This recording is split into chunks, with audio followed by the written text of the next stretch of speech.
नमस्कार, बहुत स्वागत है आपका। आप देख रहे हैं आपकी आवाज और आपके साथ मैं हूं आसिफ शेख। आपकी आवाज में आज बात आदिवासियों, बिरसा मुंडा और बीजेपी के सियासी प्लान की। आजादी के आंदोलन में महानायक बिरसा मुंडा की आज जयंती है। महज 24 साल की उम्र में देश के लिए प्राण न्यौछावर करने वाले बिरसा मुंडा को हमेशा याद रखा जाएगा। एमपी में भी एक बड़ा कार्यक्रम कर बिरसा मुंडा को याद किया गया। मगर जनजाति गौरव दिवस के मायने क्या हैं? क्या यह आदिवासियों को साधने की एक सियासी कोशिश है? क्या 2018 में आदिवासियों का साथ न मिलने की वजह से बीजेपी और सरकार को आदिवासियों के लिए ये तैयारियां करनी पड़ रही हैं? ऐसे कई सवाल हैं जिनके जवाब जानने की कोशिश करेंगे। एक खास पैनल भी हमारे साथ जुड़ेगा, लेकिन आइए सबसे पहले आपको एक रिपोर्ट दिखाते हैं।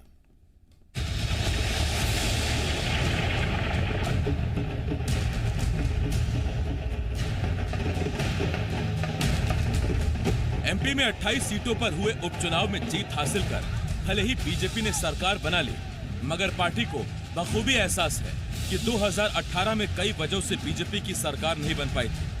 हार के कारणों में एंटी इनकम्बेंसी से लेकर मंत्रियों के खराब परफॉर्मेंस जैसे कई बड़े कारण थे, और ऐसा ही एक बड़ा कारण था आदिवासियों का पार्टी से मोहभंग। यही वजह है कि आदिवासियों को अपने साथ लाने के लिए अब शिवराज सरकार ने पूरी तैयारी कर ली है। सरकार ने स्वतंत्रता संग्राम के महानायक रहे बिरसा मुंडा की जयंती धूमधाम से मनाई। सरकार ने इस दिन को जनजाति गौरव दिवस के तौर पर मनाया, तो साथ ही कलेक्टर्स को जिलों में इस दिन को खास तौर पर मनाने के आदेश पहले ही जारी कर दिए गए थे। भोपाल के जनजाति संग्रहालय में जनजाति गौरव दिवस धूमधाम से मनाया गया, जहां खुद मुख्यमंत्री शिवराज सिंह चौहान पहुंचे और उन्होंने बिरसा मुंडा को याद किया। तो हमने तय किया है कि मध्य प्रदेश की धरती पर 15 नवंबर जनजाति गौरव दिवस के रूप में मनाया जाएगा। हर साल मनाएंगे। एक तरफ जहां सरकार आदिवासी गौरव दिवस मना रही है, तो दूसरी तरफ कांग्रेस ने सरकार की इस कोशिश पर निशाना साधा है। आज आवश्यकता ये है कि नई नई घोषणाएं करने की बजाय ये जो घोषणाएं हुई हैं, जिनके माध्यम से उनका कल्चर, उनकी संस्कृति, उनका साहित्य, उनके बीच में फैली हुई जो दूसरी कल्चरल एक्टिविटीज हैं, उन सबको जो है हम महत्व दें और मजबूत करें। यानी बीजेपी आदिवासियों को रिझाने की पूरी कोशिश कर रही है। वैसे आपको याद दिला दें कि 2013 में तो 33 आदिवासी विधानसभा सीटें बीजेपी के खाते में गई थी, जबकि कांग्रेस को महज 14 सीटें मिली थी। जबकि 2018 में स्थिति उलट गई, तब बीजेपी को महज 16 आदिवासी सीटों पर जीत मिल पाई थी, जबकि कांग्रेस ने 31 सीटों पर बाजी मारी थी। लोकसभा चुनाव में भी आदिवासियों ने बीजेपी का साथ नहीं दिया था। यही वजह है कि अब बीजेपी और सरकार जहां आदिवासियों को रिझाने में पूरी ताकत झोंक रही है, तो वहीं संघ भी आदिवासियों को साधने के मिशन पर जुट गया है। हालांकि आदिवासी एक बार फिर बीजेपी पर भरोसा जताते हैं, ये तो वही तय करेंगे। संदीप हमरकर, ज़ी मीडिया, भोपाल।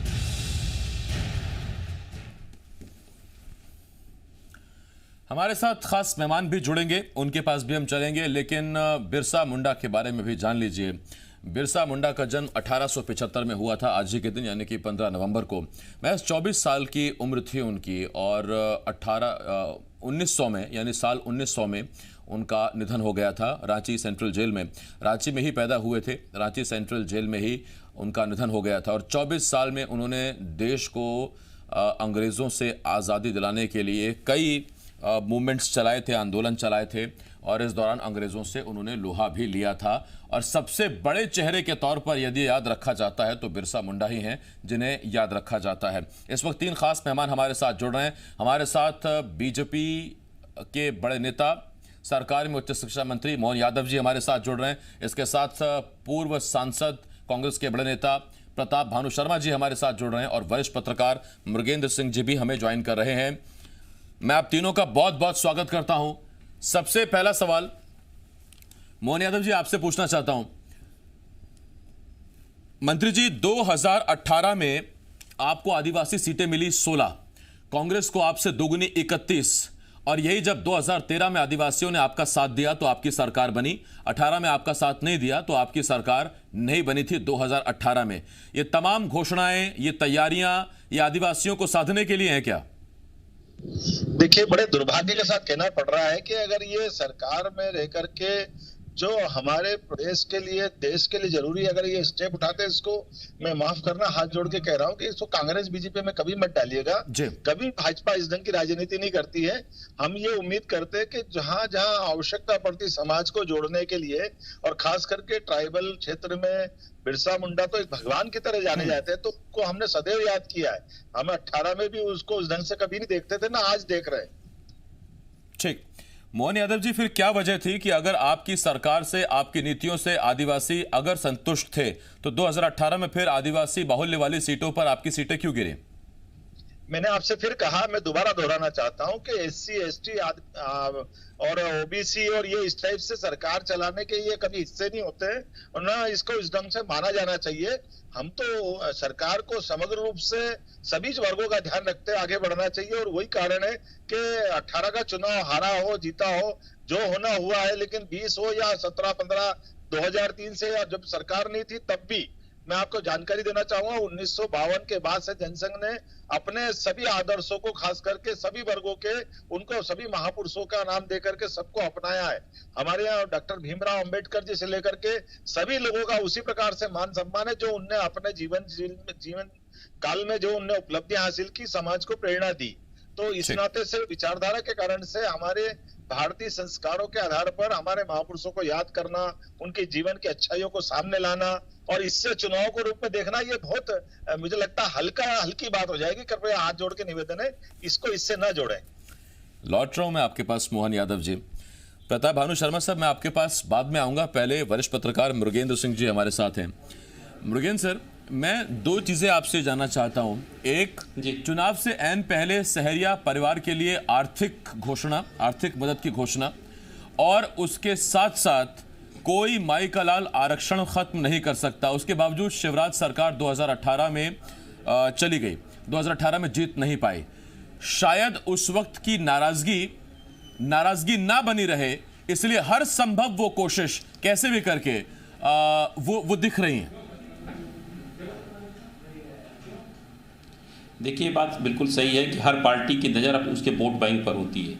वो एक कहने की कोई कुछ का तरह की नाम जात की बात करते हैं, धर्म की बात करते हैं, समाज की बात करते हैं, लेकिन होता वही है कि सबकी नज़र केवल वोट बैंक पर होती है। घोषणा कर दो वोट बैंक लेने के लिए, उसके बाद आगे की अगर उठा के आप देखें तो क्या होगा, उसे भी आप देखेंगे 6-8 महीने पता चलने लगेगी जितनी घोषणाएँ हुई उसमें कितने का पालन हो रहा। तो ये मोहन यादव जी ठीक है, पार्टी के तरफ से बोल रहे हैं बात, लेकिन जो भी कदम उठाए जाते हैं, मैं किसी पार्टी, भारतीय जनता पार्टी, कांग्रेस की या बहुजन समाज, किसी बात, हर पार्टी जो भी कदम उठाती है वो इसी आधार पर उठाती है कि उसका वोट बैंक किसी जाति, धर्म, समाज कैसे मजबूत हो, इसी की दिशा में काम करती है। ठीक, मैं इस पर लौट रहा हूं सर। ये नहीं होता कि हम केवल उनके लिए काम कर रहे हैं, ऐसा नहीं। हाँ, कहा जरूर जाता है, लेकिन उसके पीछे वास्तविक कारण यही होता है कि अपना वोट बैंक समाज में मजबूत करना होता है। जैसे आपने कहा, पिछले 2018 में आदिवासी बहुल क्षेत्रों में भारतीय जनता पार्टी हार गई, आधी सीटें मिली कांग्रेस के मुकाबले, इसलिए सरकार नहीं बन पाई। बिल्कुल बात सही है, मध्य प्रदेश आदिवासी बाहुल्य है, यहाँ 20% से अधिक आबादी आदिवासी भाइयों की है, तो उनका वोट बैंक बहुत महत्वपूर्ण होता है। वो जिधर जाते हैं उन्हीं की सरकार बनती है। ठीक, मैं लौट रहा हूं इस पर आपके पास सर, लेकिन चूंकि बीजेपी की तरफ से, सरकार की तरफ से डॉक्टर मोहन यादव जी अपना पूरा पक्ष रख रहे हैं, वो जरूर इस बात को कहेंगे कि ये जनहित का ही काम है, अंत्योदय की ये मंशा है। लेकिन सवाल जरूर उठेंगे, क्योंकि बिरसा मुंडा कोई आज के नहीं है, पहले से हैं, तो फिर 15 नवंबर पहली बार भी नहीं आई, वो चीजें रहेंगी। प्रताप भानु शर्मा सर, आपके पास आ रहा हूं और आपसे एक सवाल। तब जबकि 18 में झाबुआ सीट, जिस पर आदिवासी डिसाइडिंग फैक्टर है, वो GS डामोर साहब जीतते हैं बीजेपी के। उसके बाद जब उपचुनाव होता है तो फिर कांतिलाल भूरिया के पास वो सीट आ जाती है, और तब ये लगता है कि शायद 18 में जो ये एक सीट झाबुआ की बीजेपी के खाते में गई थी, आदिवासी बाहुल्य, तो शायद वहां का कम से कम आदिवासी, वहां का वोटर बीजेपी को समर्थन देता है। उसके बाद अब जब उपचुनाव होता है तो एक सीट नेपानगर, जहां आदिवासी ही डिसाइड करता है, उसने सरकार को समर्थन दिया, उसने आपको समर्थन नहीं दिया, जबकि आपने बिकाऊ टिकाऊ क्या नहीं इस्तेमाल किया, लेकिन आदिवासी वहां सरकार के साथ गया। देखिए आसिफ साहब, जो उपचुनाव होते हैं, बाई इलेक्शंस होते हैं, उनके रिजल्ट अधिकतर रूलिंग पार्टी के हक में ही जाते हैं, क्योंकि बहुत सारी योजनाओं के कारण वो मतदाताओं को या सरकार के अधिकारियों से प्रभावित करते हैं, दबाव डालते हैं, दबाव की राजनीति करते हैं, जिसकी वजह से मतदाता का ध्यान बदल सकता है, बदल जाता है। जहां तक मृगेंद्र सिंह जी ने कहा, हमारे मोहन यादव जी ने कहा कि इसे राजनीति से नहीं जोड़ना चाहिए, मैं ये साफ तौर से कहना चाहूंगा कि जो अपने ओपनिंग रिमार्क में बात कही कि 2018 में जब बीजेपी को सीटें हारी, 16 सीटें मिली और कांग्रेस को 31 सीटें मिली, वो इनके इस बात की कार्यशैली का प्रमाण है कि इनकी 15 साल में, जो उसके 15 साल सरकार थी बीजेपी की, भारतीय जनता पार्टी की मध्य प्रदेश में, उसमें आदिवासियों की कितनी उपेक्षा हुई। कोरी नारेबाजियां, कोरी उनकी घोषणाएं, उनकी झूठी योजनाओं के बारे में, कहीं उनके बीच में जाके धर्म की बात करना, कहीं उनके बीच में जाके त्रिशूल बांटना, ये सब बातें हमने देखी हैं, समझी हैं उस दौरान में। पर जब उनकी कलई खुली 2018 में, जब ये मालूम पड़ गया कि ये आदिवासी वर्ग उनके साथ नहीं है, तो अब वो उसे नाम बदल के जनजाति का नाम कर, अरे जो नाम बदलने में क्या रखा है, काम करके बताओ ना। इतना पैसा इसमें आदिवासी जनजाति वर्ग में आता है केंद्र सरकार का, इसका उपयोग ही नहीं कर पाते। सक्षम अधिकारियों को भेजिए आप जिले में, उनका काम करिए। 15 साल में काम करने के बाद भी क्यों हार गए, ये तो इन्हें एनालिसिस करने का विषय है। और शर्मा जी, मैं आपसे सवाल और पूछता हूं, आपने तब कहा जबकि सरकार के अगर वक्त में उपचुनाव होते हैं तो फिर बाकी चीजों से इफेक्ट करके उपचुनाव जीत लिए जाते हैं। 2019 में जो झाबुआ का उपचुनाव हुआ था जिसमें कांतिलाल भूरिया जीते थे, वो आदिवासियों को कांग्रेस का समर्थन था या मौजूदा सरकार के पक्ष में इसी तरह से जोड़ तोड़ कर जीती गई थी, जैसा आप बता रहे हैं सर? नहीं, वो कांग्रेस को समर्थन था स्पष्ट रूप से, क्योंकि वो बदलाव उन्होंने वो देख लिया था। जी शर्मा जी, सरकार में कुछ नहीं रखा है और उस उपचुनाव के बाद ही बदलाव की बयार शुरू हो गई थी। ठीक ठीक, शर्मा जी मैं लौटता हूं इस पर आपके पास। शर्मा जी मैं आता हूं आपके पास। मोहन जी आपके पास आ रहा हूं। और मोहन जी, मेरा आपसे एक सवाल और, 18 में ये सिर्फ मध्य प्रदेश तक सीमित नहीं था कि आपको आदिवासियों ने नकारा, आपको सिर्फ 16 सीटें आई। आपके बगल का प्रदेश छत्तीसगढ़, जहां बहुतायत आदिवासी रहते हैं, वहां बस्तर संभाग की 14 विधानसभा सीटों में से 13 कांग्रेस के पास गई थी, 1 सीट मात्र आपके पास आई थी, दंतेवाड़ा की विधानसभा सीट। तो ये इस पूरे रीजन में ऐसा दिखा था कि आदिवासी आपसे कहीं ना कहीं खफा है। ऐसा क्या हुआ था कि ना छत्तीसगढ़ में ना मध्य प्रदेश में आदिवासी आपको वोट नहीं कर रहा था? देखिए, ये आपका आकलन हो सकता है भाई साहब, मैं इसमें सीधे सीधे बोल रहा हूं कि ये बात सत्य थी कि हम छत्तीसगढ़ हारे, ये बात सत्य थी कि हमने 5 सीट पीछे की, लेकिन ये भी आप देखिएगा, छत्तीसगढ़ हो, मध्य प्रदेश हो, राजस्थान हो, हमारा वोट परसेंटेज बढ़ा, हम वोट में बहुत आगे बढ़े। ये चुनाव के गणितों में कैंडिडेटों के ऊपर आकर के जो फैसला होता है, और कई ऐसी परिस्थितियां बन जाती है जिसके कारण से चुनाव का कोई और रूप बन जाता है, तो उसको इस रूप में देखना कि ये पर्टिकुलर समाज हमारे हाथ से चला गया, मैं समझता हूँ ये ज्यादती होगी। आप देखेगा, अभी हमने सबने देखा बिहार के अंदर भी वही सब घटनाक्रम घटा, तो चूंकि स्वाभाविक रूप से हारने वाली पार्टी वो बात बोलने लग गई। मैं उम्मीद करता हूं कि खास करके आदिवासियों के योगदान को लेकर सरकार, आप बताइए, ट्राइबल म्यूजियम जो पूरे देश का आदर्श उदाहरण है, भोपाल का ट्राइबल म्यूजियम, हमने ये चुनाव को रखकर के सामने नहीं बनाया था, लेकिन हमारी जो भारतीय विरासत है वो विभिन्नता के साथ अच्छी गौरवशाली विरासत है, जिसमें आदिवासी समाज को भी हम उतना ही मान सम्मान देते हैं और उनको उस रूप में देखने की आवश्यकता है। तो उम्मीद करते हैं कि चुनाव के विश्लेषण से इसको मुक्त कर रखा जाए, ज्यादा अच्छा रहेगा। ठीक, नहीं मोहन जी, मैं दरअसल देखिए, आप बने रहेंगे उस पर कि चुनाव के विश्लेषण के तौर पर इसे ना देखा जाए, इसे सियासत से मत जोड़िए, मैं वही जोड़ने की कोशिश कर रहा हूं। और मेरा आपसे एक छोटा सवाल, जब इतना शानदार ट्राइबल म्यूजियम है, जब आप कहते हैं खुले मंचों से, मुखिया कहते हैं कि कोई माई का लाल नहीं है जो आरक्षण खत्म कर सके इस देश से, जब आप सहरिया परिवारों को आर्थिक मदद देते हैं, उसके बावजूद क्यों ये वोट बैंक आपके हिस्से नहीं आता है? देखिए, सियासत आप इसीलिए करते हैं कि आपको वोट मिले, आप सरकार बनाए और फिर जनता के हित में काम करें, लेकिन अगर वोट ही नहीं मिलेगा तो फिर जनता के हित में काम कैसे करेंगे? विपक्ष में रहकर कैसे काम हो पाएंगे, बताइए आप। देखो, मैं आपको बताना चाहूंगा कि जैसे मैं आपको जानकारी के लिए कि शहरिया आदिवासियों के संबंध में आपने बताया है, मैं जानकारी देना चाहता हूं, 2010 में मैं टूरिज्म चेयरमैन था, 2014 तक हमने बगैर इंटरव्यू, बगैर एग्जाम के सीधे सीधे शहरिया और बाकी आदिवासियों को सर्विस देने का काम किया है।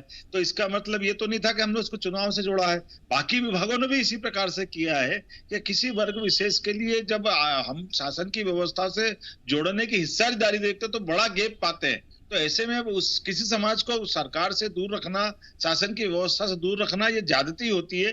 तो स्वाभाविक रूप से उसमें जन चेतना के कई कार्यक्रम जोड़ना चाहिए।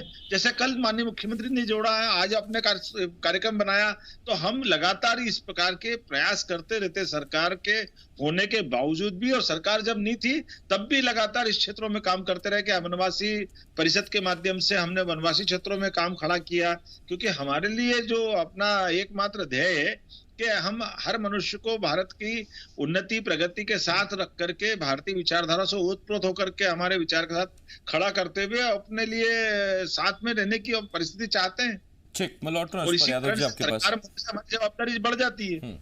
शर्मा जी, जब ये चुनाव के सवाल मैं बीजेपी से पूछ रहा हूं तो एक सवाल मैं आपसे जरूर पूछूंगा, और मेरा सवाल यह कि मध्य प्रदेश में सत्ता में रहते हुए जब लोकसभा चुनाव होते हैं तो लोकसभा चुनाव में पूरे प्रदेश में आपको एकमात्र सीट मिलती है छिंदवाड़ा, जिसे नकुलनाथ ने जीता, बाकी तो एक भी सीट आपको नहीं मिली। हम जानते हैं छिंदवाड़ा भी आदिवासियों की बहुत बड़ी जनसंख्या वाला जिला है, लेकिन एकमात्र छिंदवाड़ा नहीं, मध्य प्रदेश में करीब 20 जिलों के विकास खंडों में बहुतायत आदिवासी रहते हैं, और 11 से 12 जिलों में, 1 दर्जन जिलों में तो सीधा डिसाइडिंग फैक्टर की भूमिका आदिवासी निभाता है। तो फिर क्या वजह थी कि जब देश का चुनाव हो रहा था तब उस वक्त आदिवासी आपके साथ नहीं था? अब इसका तो डिटेल में विश्लेषण होना चाहिए था। हमें ज्यादा सीटें मिलना चाहिए था आपके इस बात से, आपके इस फार्मूले से, क्योंकि इसके पहले के चुनाव में समर्थन मिला ही था। पर जिस तरह का एक फर्जी राष्ट्रवाद खड़ा किया गया, धर्म के नाम पर वोट मांगे गए, राम मंदिर के नाम पर वोट मांगे गए, जो भी रहे हुआ उसके हम विस्तार में नहीं जाना चाहते। वो निर्णय तो जनता ने दे दिया, वो फैसला आ गया और सरकार चल रही है। अब काम करने का समय इनका है। ये अच्छा है बिरसा मुंडा जी को, जो भगवान के रूप में माने जाते हैं आदिवासियों के बीच में, और झारखंड बिहार के रहने वाले हैं। पर मोहन यादव जी को और आपको मैं ये बताना चाहूंगा कि बिरसा मुंडा जी ने 1875 में के दौरान में जब उनका जन्म हुआ और 24-25 वर्ष की आयु में अंग्रेज सरकार के दांत खट्टे कर दिए थे, और भाले से और तीर कमान से पूरे आदिवासी समूह को संगठित किया था। और वो रांची के रहने वाले नहीं थे, रांची से 60 किलोमीटर दूर उली हातू गांव है उनका, जहां उनका जन्म हुआ था। रांची में जन्म नहीं हुआ। और मैं आपको बता दूं, जब मैं बिहार और झारखंड का प्रभारी था तो मैं मोटरसाइकिल से जाकर उनके उली हातू गांव, उली माने आदिवासी भाषा में होता है आम, और हाथू होता है जगह स्थान। नहीं तो ये तो सर उनकी जीवनी हो गई। मैं तो सवाल पूछा था आपसे, माफी के साथ पूछ रहा हूँ। वहां के रहने वाले, इनको तो एबीसीडी नहीं मालूम भाजपा वालों को, जो उनके नाम पर कैसे दिवस मनाना चाहते हैं। ये जानते नहीं उनकी संस्कृति को, ये उनके गांव को नहीं जानते, उनके नाम को नहीं जानते। हमने तो डाक टिकट जारी किया राजीव गांधी ने, इंदिरा जी ने उनकी स्टैच्यू लगाई बोकारो में। ये होती है यादगार। ये एक तो टीम से कहूंगा ये नाम गलत चल रहे हैं, इस वक्त नाम गलत चल रहे हैं, थोड़ा सा ये नाम ठीक कर रहे हैं। हमारे साथ बीजेपी की तरफ से मोहन यादव जी हैं और प्रताप भानु शर्मा जी कांग्रेस तरफ से हैं। मृगेन सर, मैं आपके पास आ रहा हूं और मेरा आपसे एक छोटा सवाल। आदिवासियों के लिए चिंता, आदिवासियों के लिए काम, अच्छी बात है, लेकिन तब जबकि एक खास वोट बैंक से जुड़े हुए बिरसा मुंडा को स्थापित किया जा सकता है, तो फिर प्रदेश में इस वक्त एक इतनी बड़ी खबर चल रही है। बापू के चाहने वाले देश में कौन नहीं है? सब बापू के चाहने वाले हैं, लेकिन ग्वालियर में आज भी बापू के हत्यारे को पूजा जा रहा है, बलिदान दिवस के तौर पर उन्हें मनाया जा रहा है। उस पर सरकार का ध्यान नहीं है। यानी जिस वोट बैंक का वोट चाहिए वहां तो नजर है, वहां के भगवान को पूजा जाएगा, लेकिन बापू की हत्या करने वाले को आज भी बलिदान दिवस के तौर पर उसकी पूजा हो रही है, वहां उस पर ध्यान नहीं है। अच्छा, देखिए, मैंने शुरू से बात कही है कि किसी भी कोई पार्टी, कोई भी दल हो, उसको केवल वोट से मतलब है। उसको ये रहता है कि हमें वोट बैंक हमारा कैसे मजबूत हो, उसी दिशा में काम करती, चाहे जन्म दिवस मनाना हो या उनके शहीद दिवस हो या जो भी है। ये पूरी चीज़ें जो होती है, प्लानिंग ही पूरी इसी हिसाब से की जाती है कि उस जाति धर्म समाज के वोट हमें कैसे मिले। आप उठा के देखिए, कहा जाता है कि नहीं, हम सर्वधर्म सद्भाव की बात करेंगे, सबका विकास, सबका साथ, एक साथ। लेकिन चुनाव होता है, आप उठा के देख लीजिए, जितने भी जिस समाज, धर्म जात के जो भी ठेकेदार, कथित ठेकेदार होते हैं, उनको उस विधानसभा क्षेत्र में ड्यूटी, इवन नेताओं तक की ड्यूटी लगाई जाती है कि ये जैसे सचिन पायलट जी को लगाया गया गुजर बहुल में जाएंगे और गुजर, तो ये चुनाव प्रचार तक में भी इस बात का ध्यान रखा जाता है कि किस समाज के लोग ज़्यादा हैं, वहाँ उस समाज के नेता को भेजा जाता है। तो ये केवल ये वोट की राजनीति है, चुनाव की राजनीति है, इसलिए सब पार्टियां करती हैं। ठीक, बहुत धन्यवाद आपका हमारे साथ जुड़ने के लिए। मोहन जी बहुत शुक्रिया आपका। शर्मा जी बहुत धन्यवाद आपका हमारे साथ जुड़ने के लिए। मृगेल सिंह जी बहुत धन्यवाद आपका हमारे साथ जुड़ने के लिए। देखिए, सियासत होती ही सियासत के लिए है, वरना क्या वजह है कि जिस सीट पर यादव ज़्यादा वहाँ यादव कैंडिडेट आपको मिलेगा, जिस सीट पर गुर्जर ज़्यादा वहाँ पर आपको गुर्जर कैंडिडेट मिलेगा। अगर कोई अल्पसंख्यक बाहुल्य सीट है तो वहां से एक अल्पसंख्यक को भी टिकट मिल सकता है। ये सारे जातिगत समीकरण देखे जाते हैं, वोट बैंक तय किए जाते हैं और वोट बैंक को कैसे साधा जा सके। और खास तौर पर अगर आप किसी खास वोट बैंक के लिए काम कर रहे हैं, बावजूद उसका वोट नहीं मिल रहा है, तो फिर और काम करने की आवश्यकता के तौर पर ही सरकार के इस कदम को देखा जा सकता है क्या, आप तय कीजिए। एक छोटे सा ब्रेक है, ब्रेक के बाद छत्तीसगढ़ का मुद्दा है, बहुत जल्द लौट रहे हैं।